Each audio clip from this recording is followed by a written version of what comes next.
Tú fuiste el verbo en el principio, unigénito de Dios. El misterio de tu gloria, revelado en tu amor. Cuán hermoso su nombre es, cuán hermoso su nombre es, el nombre de Jesús, mi Rey. Cuán hermoso su nombre es, nada se iguala a él. Cuán hermoso su nombre es, no hay otro nombre. Bien, mis hermanos, como cada día domingo estamos estudiando el libro de Juan, ya llegando a los momentos cúlmines de este libro, de este evangelio, ¿cierto? Muy hermoso por lo demás, ¿cierto? Cuando comencé a estudiar acá en la iglesia y escuché hablar acerca de los evangelios sinópticos, yo no sabía qué es lo que era. Entonces, al comprender la diferencia, por qué Juan no pertenecía a estos libros, a estos tres evangelios sinópticos, ahora, estudiando durante todo este año y el año pasado, se nota harto la diferencia. La teología de Juan es muy distinta a la llevada a cabo por los evangelistas Mateo, ¿cierto? Lucas y Marcos. Así que estamos estudiando un evangelio bien bonito, bien particular. Bien, quiero que se pongan de pie y vamos a leer Juan capítulo 17. Ustedes me siguen con la lectura y yo les voy a leer el capítulo 17 del 1 al 19, ¿ya? Y tiene por título así, dice: Jesús ora por sus discípulos.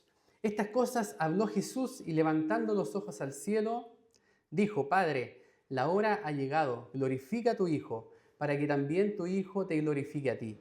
Como le has dado potestad sobre toda carne, para que dé vida eterna a todos los que le diste. Y esta es la vida eterna, que te conozcan a ti, el único Dios verdadero, y a Jesucristo a quien has enviado. Yo te he glorificado en la tierra, he acabado la obra que me diste que hiciese.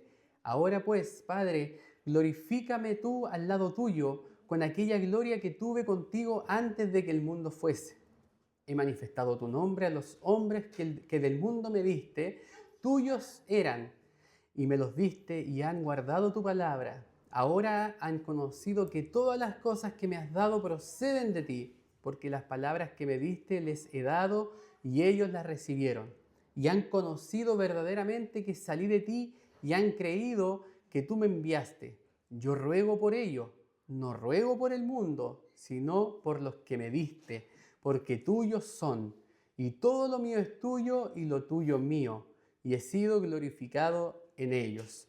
Y ya no estoy en el mundo más, estos están en el mundo, y yo voy a ti. Padre Santo, a los que me has dado, guárdalos en tu nombre, para que sean uno, así como nosotros.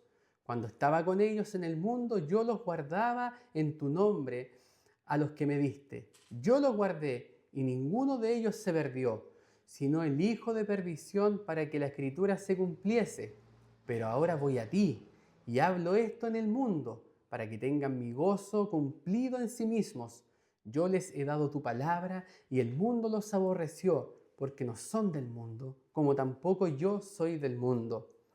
No ruego que los quites del mundo, sino que los guardes del mal.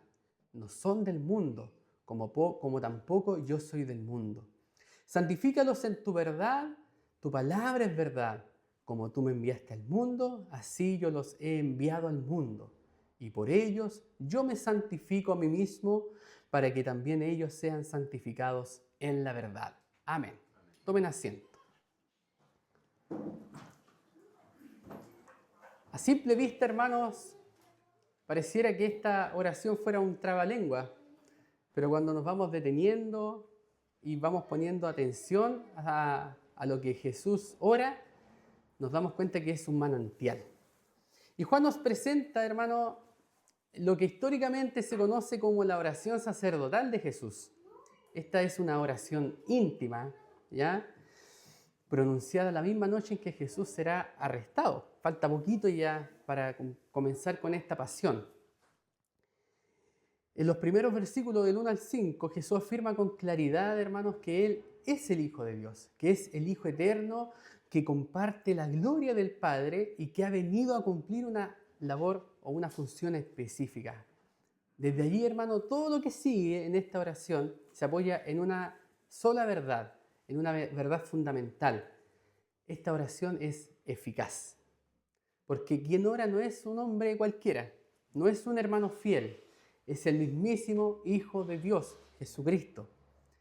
Y del versículo 6 al 19, Jesús ahora dirige su oración no al mundo, sino por aquellos que el Padre le ha dado, que son los discípulos, y también donde también nosotros pertenecemos, ¿cierto? Él sabe que pronto va a dejar esta tierra de forma física y que ellos quedarán en un mundo hostil, tal vez lleno de pecado, donde habrá sufrimiento, donde se le van a oponer a los cristianos, ¿cierto? Que va a ser gobernado por el mal. Por eso Jesús aquí ora por tres cosas bien importantes. Ora que ellos sean guardados en la verdad y preservados en la fe. Ora a que vivan con gozo continuo en medio de las dificultades y también que sean santificados para cumplir la misión que Él les encomienda, ¿cierto? Lo primero que vamos a ver, hermanos, son los versículos 3 y 4. Ya no vamos a hablar versículo por versículo porque es demasiado extenso, pero vamos a poner énfasis en algunos versículos. Dice, y esta es la vida eterna, que te conozcan a ti, el único Dios verdadero, y a Jesucristo, a quien has enviado. Yo te he glorificado en la tierra, he acabado la obra que me diste que hiciese. Entonces aquí, ¿qué afirma Jesús? Y esta es la vida eterna, que te conozcan a ti. Entonces Jesús define, en cierto modo, define concretamente qué es la vida eterna. No la describe como algo, sino la ilustra así palpantemente como que la vida no es cuando nosotros somos eternos, que sin duda alguna en algún momento lo vamos a hacer, sino que cuando Él define qué es lo que es la vida eterna, es una relación viva, una relación continua con el único Dios verdadero. ¿Mediante quién? Mediante Jesucristo. Entonces, esto es bien importante, hermanos, porque el concepto de conocer que se utiliza en el siglo I en el pueblo judío no es el mismo que nosotros tenemos hoy día en nuestra cultura. Porque yo puedo decir, me pueden hacer la siguiente pregunta. ¿Tú conoces a Juanito Pérez? Y yo voy a decir, posiblemente sí lo conozco. Posiblemente sé dónde vive, posiblemente sé quién es su madre o quién es su hijo, en qué trabaja. ¿Me entiende? Puedo conocerlo, cómo ubicarlo. Pero el concepto de conocer al que hace referencia Jesús es totalmente distinto. Porque implica una experiencia, implica un vínculo, un trato continuo. Por lo tanto, pasa a ser como, ¿ha escuchado ese concepto? No somos amigos, somos conocidos nomás. A veces lo ocupamos hasta para echar la tallita. Cuando hablamos de este concepto de conocimiento del que describe Jesús, estamos hablando más bien como este amigo fiel, que conoce a Juanito Pérez, pero más que conocerlo, conoce a su familia, conoce en qué trabaja, pero cuál es su trabajo específico. Posiblemente sepa quiénes son sus hijos, cómo se llaman, cuántos años tiene, sabe posiblemente cuál es el cumpleaños de Juanito Pérez. Ha estado dentro de la casa de Juanito Pérez, no es simplemente un vecino, un conocido. Conoce más íntimamente a Juanito Pérez. Es lo que nosotros conocimos como el buen amigo de nosotros, ¿cierto? Ese es el concepto que Jesús les hace ver en esta oración.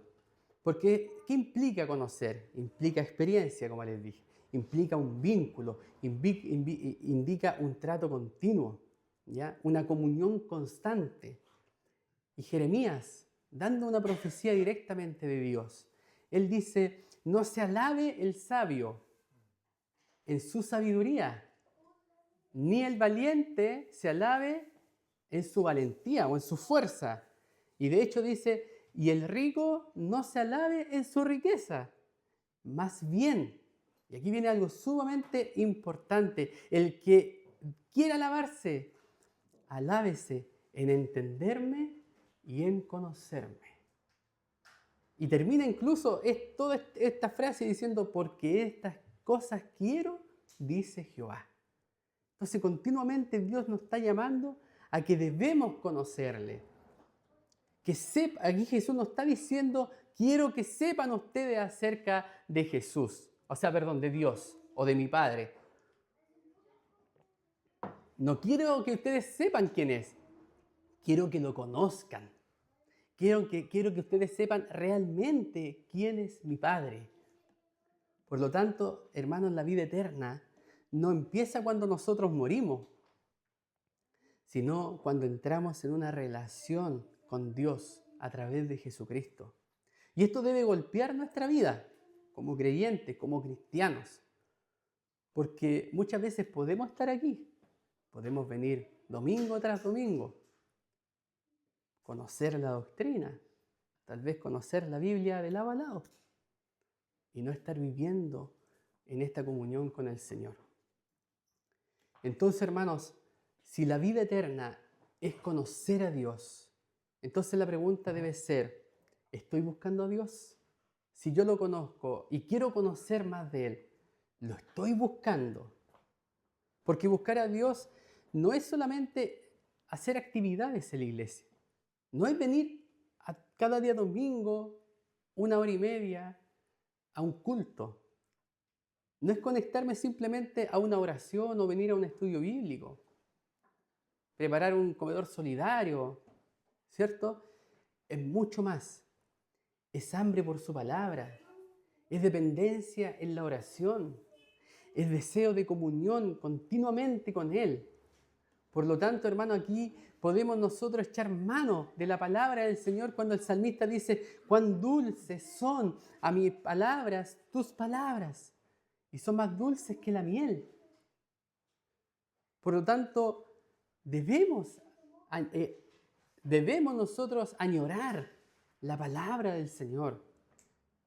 Y como dice el salmista en el Salmo 1, sino que ¿en qué estaba su deleite? En la ley, ¿cierto? Sino que en la ley del Señor está mi deleite. De esa forma nosotros vamos conociendo aún más de Dios a través de su palabra. Quien quiera conocer a Dios de forma más íntima, tiene que ir a la palabra del Señor. Entonces, donde hay una vida espiritual, hay hambre por esta verdad. Hay hambre por la palabra del Señor. No indiferencia hacia la Escritura. No indiferencia hacia el conocer a través de la Biblia del Señor. Tenemos que tener una dependencia en la oración. Y no es solamente orar más, sino que vivir con la conciencia de que somos dependientes plenamente del Señor, que sin Él no podemos hacer nada, que no dependemos de nuestras fuerzas, sino que es Cristo quien nos sostiene.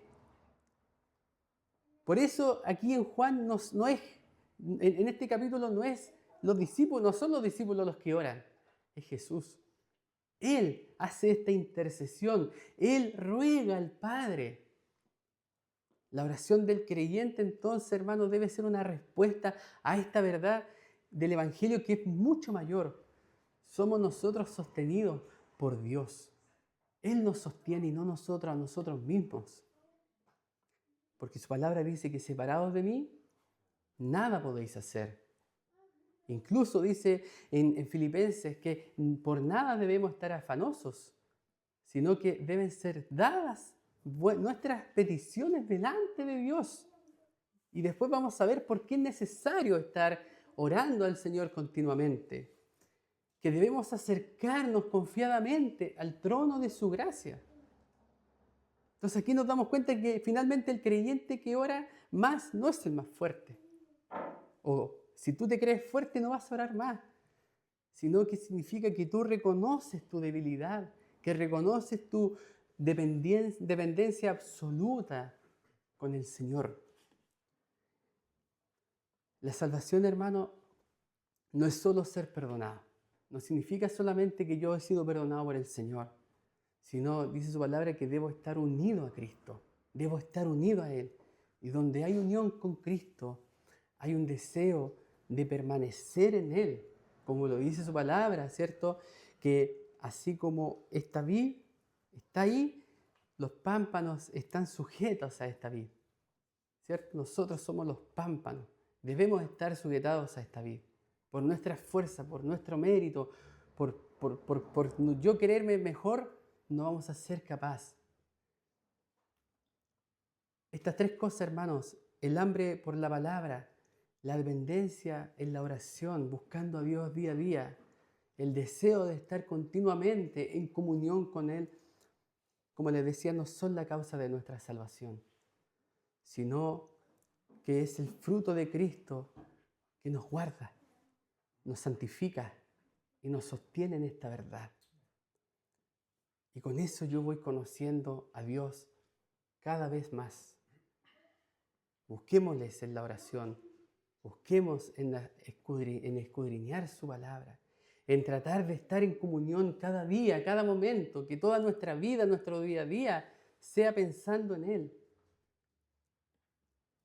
Luego dice, hermanos, en el versículo 4, yo te he glorificado en la tierra y he acabado esta obra.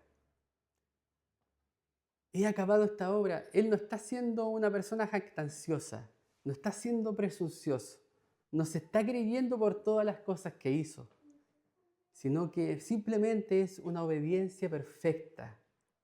Es fidelidad total a lo que el Padre le encargó, ¿cierto? Entonces, glorificar a Dios, ¿qué significa cuando Jesús dice, te he glorificado? Significa que vivió en total coherencia con la voluntad de su Padre. Jesús glorifica al Padre, no escapando del mundo, no haciendo su propio camino como muchas veces nosotros hacemos o decimos, busca tu propio camino.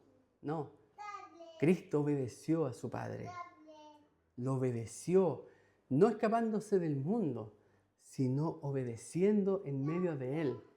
Y vemos un contraste tan distinto con Jonás, cuando con este paralelismo, ¿cierto? Dios envía a Jonás, lo envía a Nínive. ¿Y qué hace él? Lo primero que pensó, ese pueblo no se va a salvar, fue muy pecador. Y quiso tomar otro camino. Pero Dios tomó los medios igual. Obedeció, ¿cierto? Pero aún pensando que no se iban a salvar.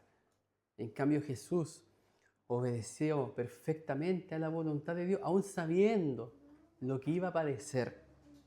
Entonces la gloria de Dios, hermano, se manifiesta en una vida de obediencia.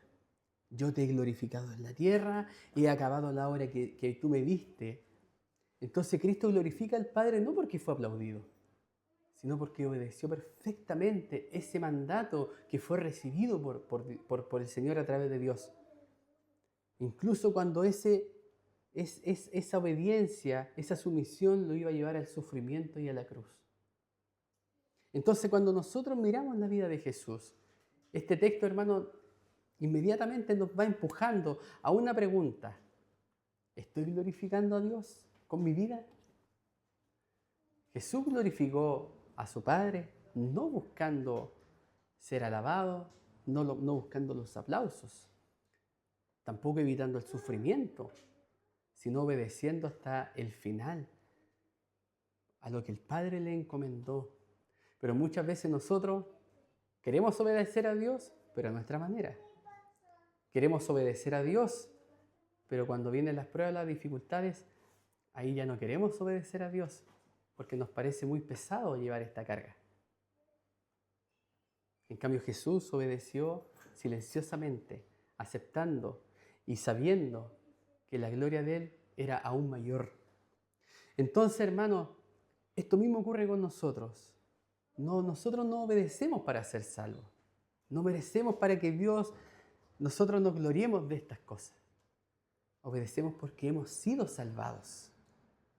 Glorificamos a Dios cuando en lo cotidiano, en el día a día, elegimos hacer su voluntad y no la nuestra. Cuando permanecemos fieles aun cuando nadie nos ve, en la intimidad. Cuando confiamos en su palabra, aún en medio de las dificultades, de las tribulaciones. Y el versículo 3 y el versículo 4 tienen una correlación, una unión muy significativa, porque dice que la vida eterna es conocer a Dios. Y conocer a Dios, entonces, produce una vida que glorifica a Dios.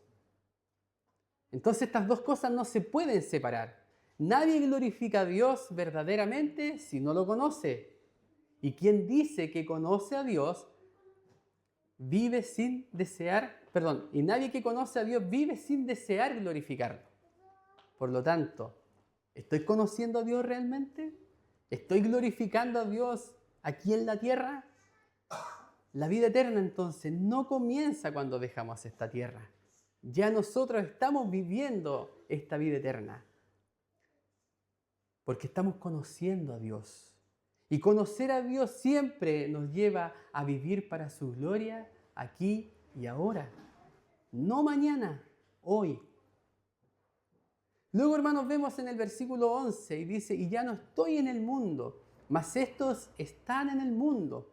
Y yo voy a ti, Padre Santo, a los que me has dado, guárdalos en tu nombre para que sean uno, así como nosotros.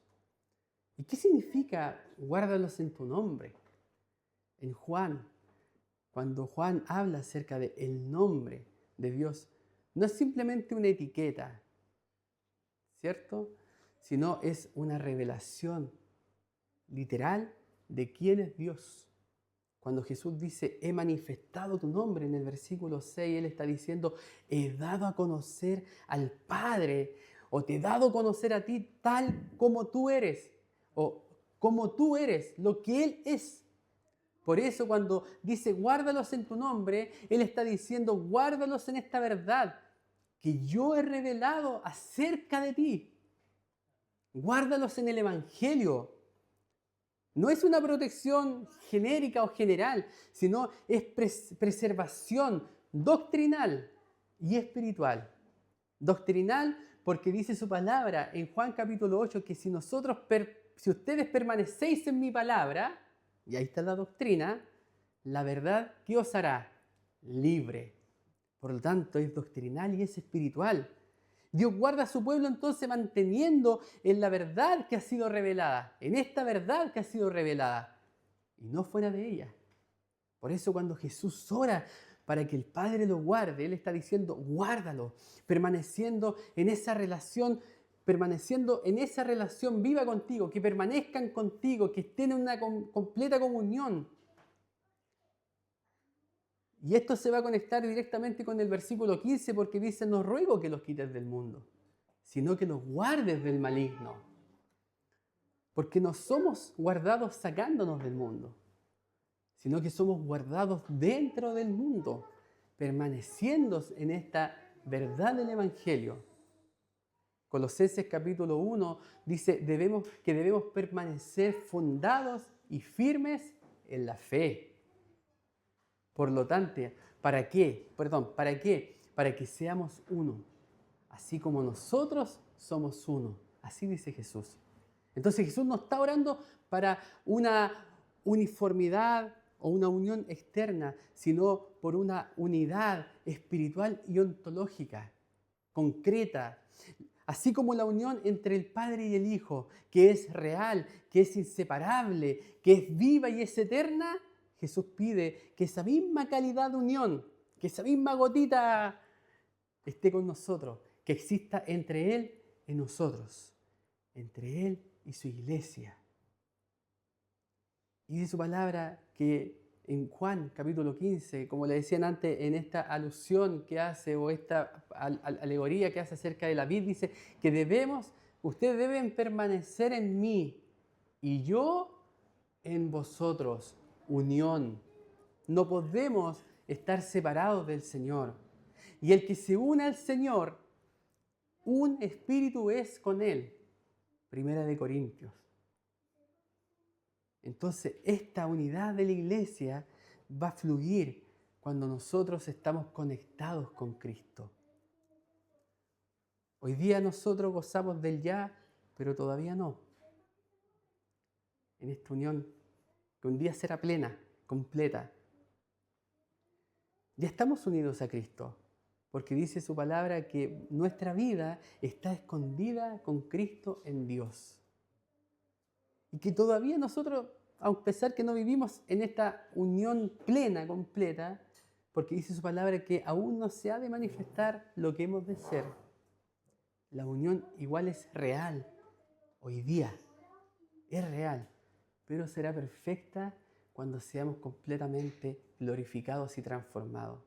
Y lo mismo ocurre acá, cuando Jesús habla acerca de la santificación y de esta unión, porque la santificación, la comunión y la unidad se debe ir cultivando, debe ir creciendo, no puede estar estancada. ¿Cómo preservamos esa unión?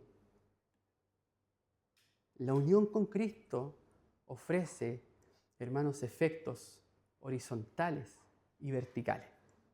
Dice su palabra que debemos andar como es digno, con humildad, con mansedumbre, con paciencia, esforzándoos por preservar la unidad del Espíritu. Nosotros no creamos la unidad. Está en Cristo la unidad, pero la preservamos. Debemos nosotros preservar la unidad con Cristo y con la iglesia. Si yo estoy unido a Cristo, eso transforma en cómo yo trato a mis hermanos, cómo perdono, cómo soporto a mi hermano y cómo yo lo amo. Y su palabra es clara, dice en 1 de Juan que el que no ama a su hermano no puede amar ¿a quién? A Dios. El que no ama a su hermano no puede amar a Dios. Y aún más simple, tenemos los 10 mandamientos, largos, pero Jesús lo resume en 2 cosas y lo hizo alusión el hermano Daniel. Amarás al Señor con todo tu corazón y amarás a tu prójimo como a ti mismo. Por lo tanto, hermano, debemos nosotros ser preservados en la verdad para vivir en unidad con Cristo. Jesús ora para que el Padre guarde a su iglesia en su nombre, es decir, en la verdad del Evangelio. Esta preservación no consiste en que nosotros vamos a ser sacados del mundo, sino que nos va a mantener firmes en la vida eterna que ya nos ha sido dada y nos ha sido revelada en este mundo hostil. Jesús pide que seamos uno como el Padre y el Hijo son uno. Y Jesús afirma aquí que que nuestra unidad nace de una unión real y viva con Él. Somos llamados a perseverar, hermanos, en esta unión de forma permanente y viviendo en una comunión visible con la iglesia, donde debemos estar marcados por la humildad, por la paciencia y por el amor. Porque nuestra unión con Cristo, hermanos, siempre se va a manifestar en la manera en que nosotros caminamos junto a nuestros hermanos. Ahí se debe ver reflejado la unión con Cristo. Y dice luego, pero ahora voy a ti y hablo esto en el mundo para que tengan mi gozo cumplido en sí mismos.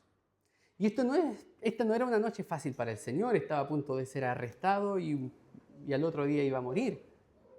Entonces el gozo del que habla el Señor acá no es emocional, no es un gozo circunstancial por el momento que Él está pasando.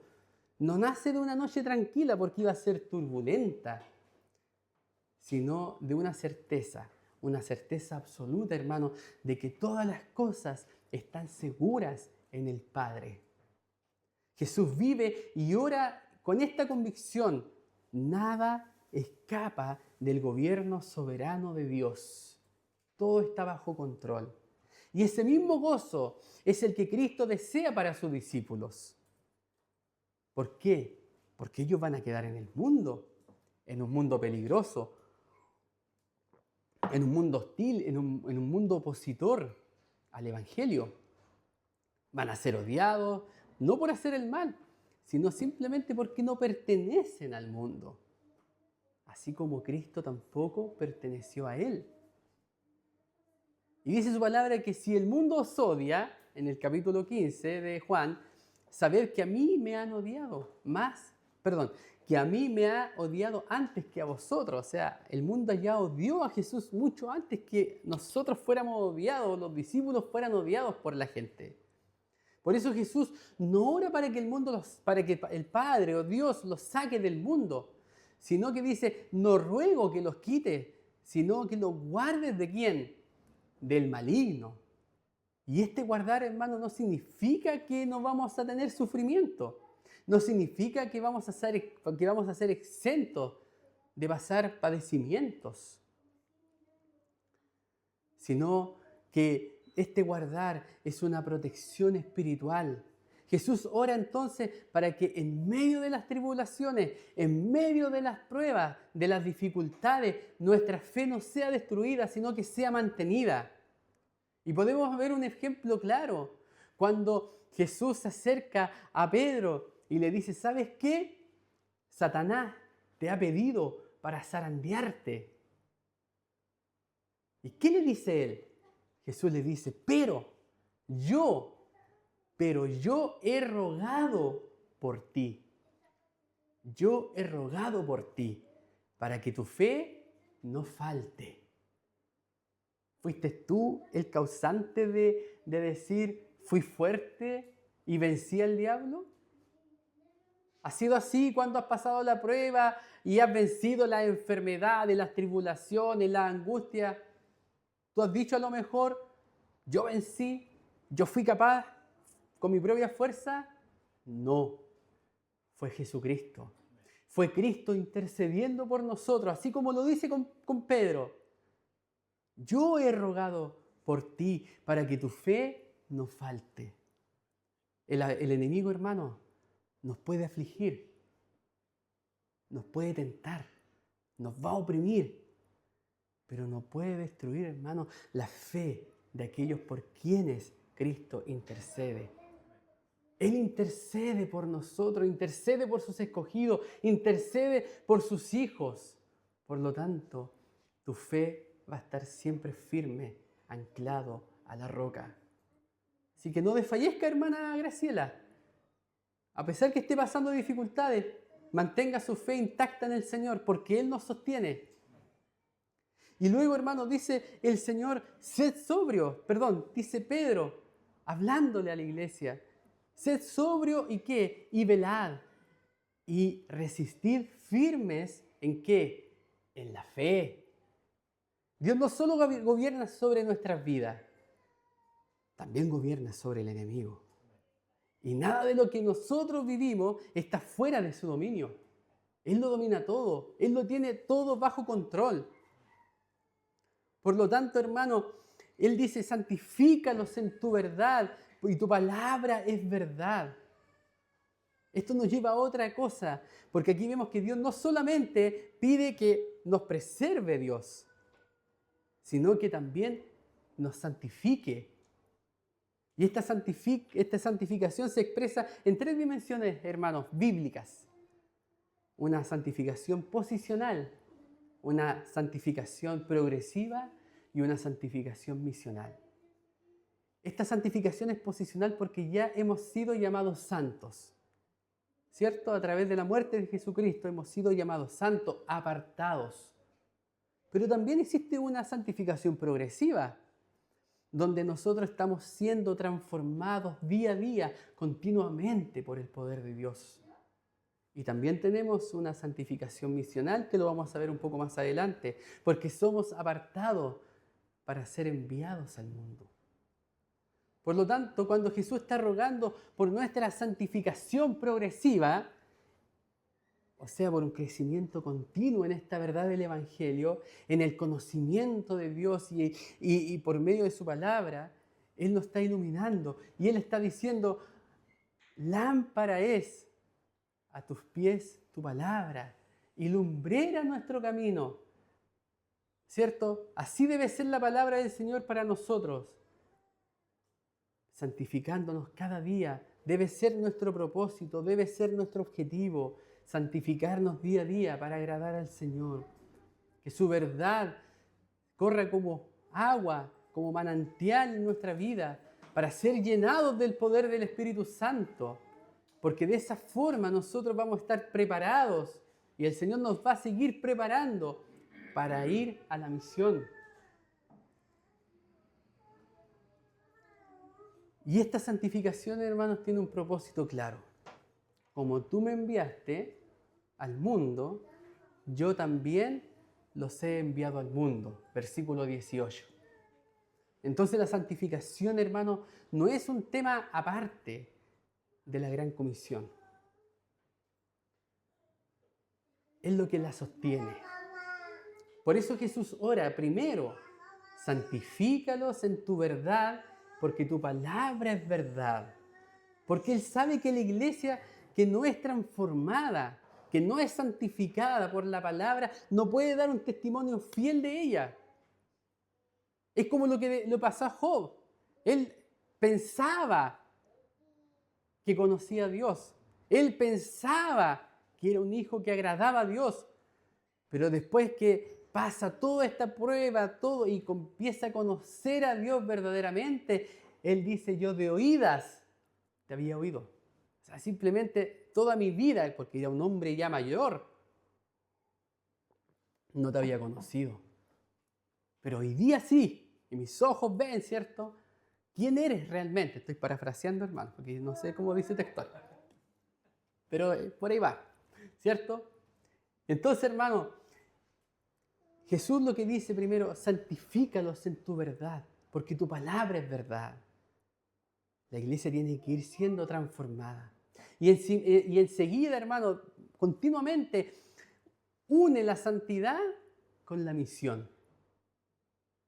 En la misma oración, porque dice, como tú me enviaste al mundo, yo también los he enviado al mundo.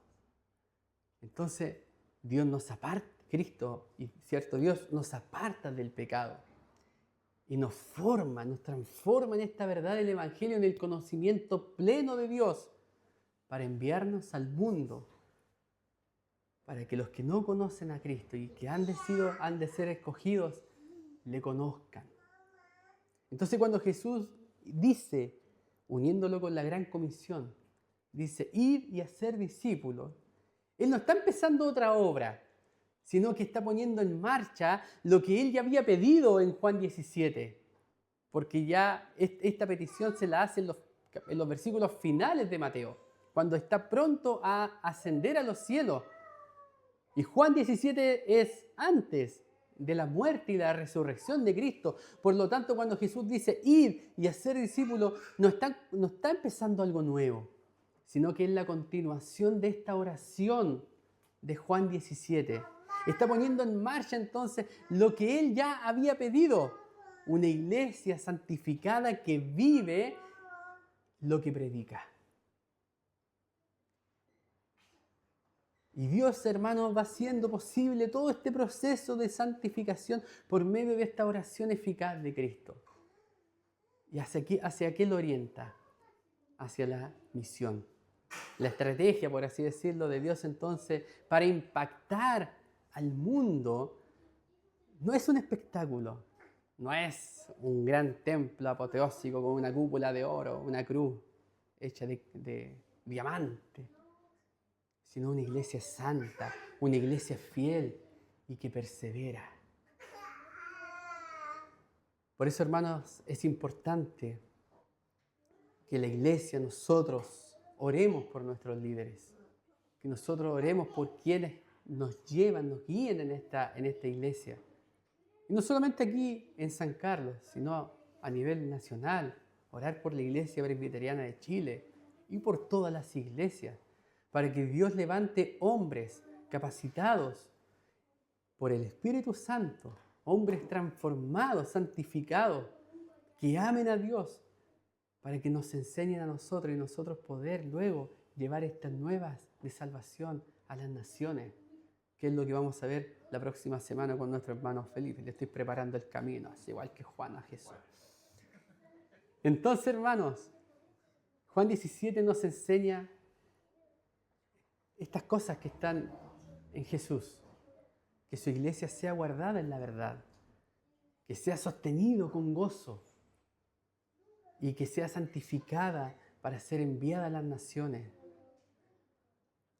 Por eso nosotros, insisto, debemos orar por nuestros líderes, porque ellos cargan con esta responsabilidad de pastorear, de enseñar, de cuidar a la iglesia. Debemos orar por ellos, sobre todo por el pastor nuestro, que es tan pecador, para que el Señor ilumine su vida, su mente, su corazón, esté arraigado al Señor, para que de esa forma nosotros también seamos transformados por su palabra. Imagínense que si esto le importó a Jesús, antes de ir a la cruz, sabiendo lo que iba a sufrir, nosotros también tenemos que poner énfasis en estas cosas. Porque una iglesia que ora por sus líderes y que ora por los perdidos, es una iglesia que está completamente alineada con la intercesión de Cristo. Y ahora, hermano, para terminar, quiero salir un poquito del protocolo. En esta oración final, quiero invitar a 3 hermanos voluntariamente o hermanas que quieran orar. Necesito un hermano que ora para que nosotros podamos conocer más a Dios. Necesito un hermano que ore por este gozo continuo que el Señor nos da. Y un tercer hermano que ore para que Cristo nos siga santificando más y más para llevar el Evangelio a las naciones. No sé si hay algún hermano voluntario. Ana Vanessa, usted ora por conocer más de Dios. ¿Por la tercera? Ya, por la santificación. Hermano Felipe, usted ora por conocer a Dios. Y hermano José Sarabia, por el gozo. Le invito a que nos pongamos de pies y oremos al Señor.